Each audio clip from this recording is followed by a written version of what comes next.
नमस्कार मेरे प्रिय बंधुओं, मेरे मित्रों, देखने वाले सभी मेरे साथियों। आज नवमी है। सभी को दुर्गा नवमी का हार्दिक नमन।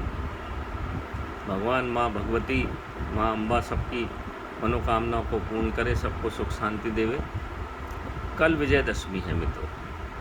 हमारे बहुत सारे चाहने वाले मित्रों का, बहुत सारे लोगों की जिज्ञासा भी रहती है, कुछ नए भी जिज्ञासु हैं।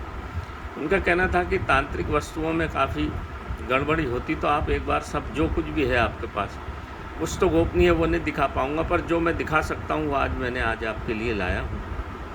आप इसको देख लें। देखो मित्रों, तंत्र मंत्र में चीज़ें तो महत्वपूर्ण होती हैं, उससे ज़्यादा महत्वपूर्ण होता है कौन व्यक्ति है, पूजा पाठी है कि नहीं है, लाने का ढंग कैसा है, किस तिथि को लाया है, किस जगह से लाया है। वही औषधि आप अगर तांत्रिक वस्तु किसी धार्मिक स्थान से, पचमढ़ी से, हिमालय से या कोई ऐसी शिव मंदिर के पास से लाएंगे तो उसका प्रभाव अचूक होगा। वही वस्तु आप शमशान की भूमि से ले आएंगे जड़ी, तो वो काम नहीं करेगी। कोई भी जड़ी, कोई भी बांदा, कोई भी चीज़ जला नहीं होना चाहिए। शमशान भूमि से, गंदी जगह से, नाले के किनारे से नहीं होना चाहिए। शुद्ध पवित्र जगह हो, अधिकांशतः भगवान शिव के मंदिर के आसपास की पहाड़ी के से हो, तो वह तांत्रिक वस्तुएं बहुत अच्छा लाभ देती हैं। अब मैं आपको एक एक करके सब चीज़ें जो मेरे पास हैं, जो मैं बता सकता हूँ, बता देता हूँ। ये देखिए, सफ़ेद आग के गणपति हैं। ये इसमें मुख्य सफ़ेद आग के गणेश जी आपको मालूम ही है, बहुत भगवान शंकर के पुत्र और विघ्न विनायक होते हैं। इस तरह से निकलते हैं ये। इनको घर में रखने से सुख शांति संपदा, सूर्य जिनकी जन्म पत्रिका में खराब हो, शनि खराब हो, राहु केतु खराब हो, शनि की 7.5 चल रही हो, उस व्यक्ति को सफ़ेद आग की गणेश जी की पूजा करना चाहिए। वैसे तो सबको करना चाहिए, परंतु मुख्य रूप से काल सर्प योग और जिस तरह से जन्म पत्रिका में जिनके ऐसे खराब रोग, राहु केतु शनि का खराब हो और गुरु जिनका अस्त हो, सूर्य जिनका अस्त हो, उसकी जन्म पत्रिका में कोई दम ही नहीं होती, कितनी मेहनत करे, कितने काम करे, कोई लाभ नहीं होता। ऐसे व्यक्ति को सफ़ेद आग की गणेश जी की पूजा करना चाहिए। ये है सफ़ेद आग के गणेश जी। अभी इनको सिंदूर वगैरह लगाना कल लगेगा। ये नंबर 2 पे है ये सफ़ेद पलाश की उत्तर दिशा की जड़ है। ये वैसे तो चारों दिशाओं की जड़ है हमारे पास, हम जो देते हैं लोगों को ताबीज़ में लगा के, सुख शांति संपदा और यही जो ग्रह नक्षत्रों बाधा को दूर करने के लिए ये जड़ है सफ़ेद पलाश की उत्तर दिशा की। ये ब्रह्म वृक्ष होता है मित्रों, सफ़ेद पलाश, और इसका पुष्प, इसकी जड़, इसका पूरा चीज़ बहुत काम करती है। पूरा ब्रह्म में जो कुछ भी बाधा उत्पन्न है, ब्रह्म मतलब आपका जो जन्म पत्रिका है वो ब्रह्म का अंश होता है, उससे पता चलता है आपकी क्या दिक्कत है, उसको ये दूर करती है। हत्ता जोड़ी ये रखी हुई है, ये हत्ता जोड़ी रखी हुई है। ये जादू टोना टोटका, जुआ सट्टा और कोर्ट कचहरी के काम में अच्छा प्रभाव रखती है। ये हाथ जोड़नी, हत्ता जोड़नी, हाथ जुड़वाने वाली, उसमें ये बढ़िया प्रभाव। शेयर मार्केट, शेयर बाज़ार का जो काम करते हैं उनको सफ़ेद पलाश और ये दोनों रखना चाहिए। चंदन का बांदा ये रखा हुआ है। चंदन का बांदा, घर में क्लेश हो, माता पिता का, भाई बहन का, कोई भी क्लेश हो, तो चंदन का बांदा लाल कपड़े में बांध के चांदी की डिब्बी में अपने घर में रख के पूजा करें तो जैसे चंदन ठंडा होता है, जैसा बोलते हैं, चंदन अगर भगवान को घिस के लगाया जाए तो जिस प्रकार से अंधेरा को सूर्य का प्रकाश भगा देता है, उसी प्रकार से चंदन के बांधे का तिलक भगवान को लगाया जाए और खुद भी लगा के अगर जाएं आप, तो बहुत सारे बिगड़े काम सुधर जाते हैं हमारे। अब ये आया हमारा सफ़ेद रिंगनी की जड़। ये शुद्ध धन लक्ष्मी का काम की चीज़ है मित्रों।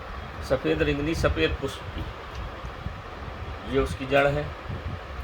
ये बहुत काम की आती है। ये भी, इसमें भी सम्मोहन गुण है। इसको भी छोटी सी जड़ को काट के रख के तिलक लगा के जाते हैं, या घर में रखने से चांदी की डिब्बी में धन लक्ष्मी का काम होता है, बिगड़े काम बनते हैं। ये है गोरक्षनाथ यंत्र रखा हुआ, सफ़ेद पलाश का बना हुआ है। गोरक्षनाथ मंत्र से ये सिद्ध किया जाता है। जब सिद्ध होता है तो इसमें चांदी के 3 जगह तार का बंधन होता है। गुरु गोरक्षनाथ का यंत्र है ये।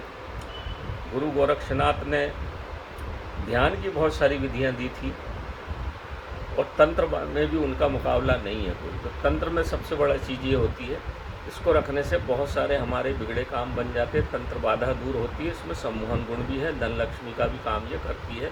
इसके साथ 2 सफ़ेद पलाश के पुष्प भी हम देते हैं। ये आई चमेली की जड़, पीली चमेली की जड़ है मित्रों। यह भी धन लक्ष्मी के काम की चीज़ है। दीपावली पे ये सिद्ध होती है, दशहरा पर सिद्ध होती है, दशमी पर सिद्ध होती है। इस जड़ को, चमेली के पेड़ को अगर आप अपने घर के सामने लगाते हैं तो घर में हमेशा सुख शांति बनी रहती है उसकी छाया में आने जाने से। इसीलिए चमेली के तेल का दीपक भैरव जी को लगता है और हनुमान जी को के ऊपर भी सिंदूर मिला के, हनुमान जी को गर्मी बहुत लगती है तो चमेली के तेल से मिला के सिंदूर लगाते हैं ताकि ठंडक बनी रहे। तो घर में सुख शांति के लिए भी चमेली की जड़ बहुत काम आती है। इसको भी छोटा सा टुकड़ा ताबीज में भर के दे सकते हैं या अपने घर में लाल कपड़े में बांध के रखते हैं।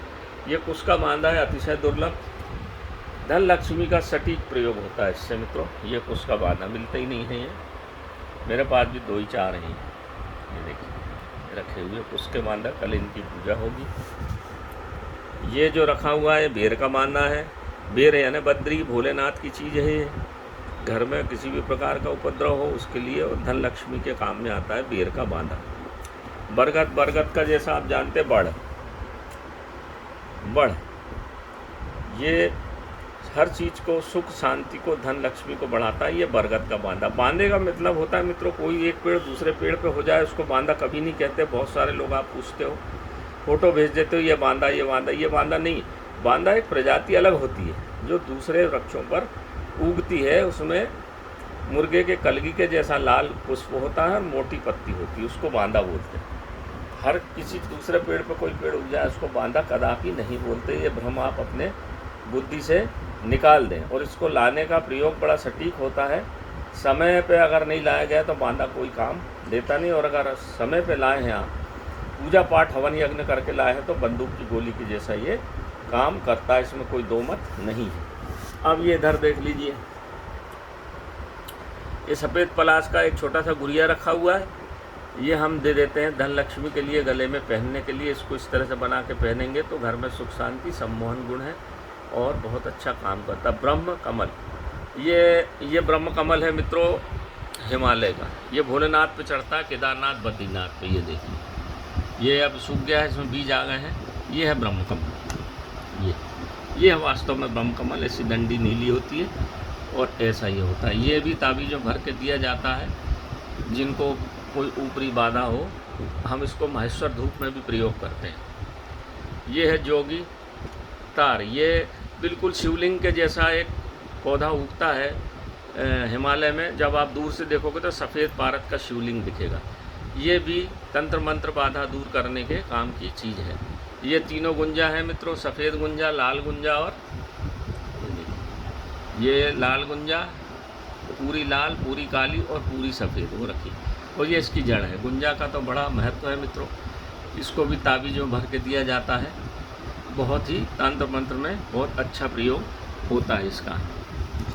अब ये आ गई उल्टी बेल, बंदूक बेल जिसको बोलते हैं। ये बंदूक बेल घर में, दुकान में, जिनके कई दुकान बांध देते हैं, कहीं कुछ कर देते हैं, कहीं घर में कोई उपद्रव शुरू हो जाते, अच्छे खांसे रहते बीमारी आजारी आ गई, तो ये बंदूक बेल को छोटा सा टुकड़ा घर के ऊपर लाल कपड़े पे बांध दो। सब चीज़ें सिद्ध की हुई हैं, इनमें आपको सिद्ध कुछ भी नहीं करना है, आप कर भी नहीं सकते क्योंकि प्रोसीजर लंबा रहता, नियम पालन करना पड़ता है। इसको ये चलती अलती नहीं है मित्रों। पानी में चलने वाली बात अलग है, वो झूठ है वो सब, तो ऐसा कुछ भी नहीं है। ये रखी हुई है सफ़ेद अपराजिता की जड़। सफ़ेद अपराजिता की जड़ जो रहेगी उसमें ऐसी गठाने रहेंगी मित्रों। इसका भी तिलक करके जाने से कोई भी व्यक्ति कहीं भी पराजित नहीं होता। ये बिल्कुल 100% सत्य बात है। इसका तिलक लगा के जाएं या इसको रख के जाने से किसी भी कार्य से आप जा रहे हैं, भगवान शंकर का, पार्वती का नाम, माँ काली का नाम लेके जाइए, कभी आप पराजित नहीं होंगे। ये रखे हुए हमारे 225 ग्राम के शिवलिंग है। ये इनकी जलेरी है मित्रों। और ये 2 प्रकार की पारद गुटकाएँ हैं। ये ऊपर वाली जो दिख रही है बड़ी, ये गौरी शंकर है, नीचे गौरी ऊपर शंकर, और ये दूसरी गुटका है, शिव गुटका है।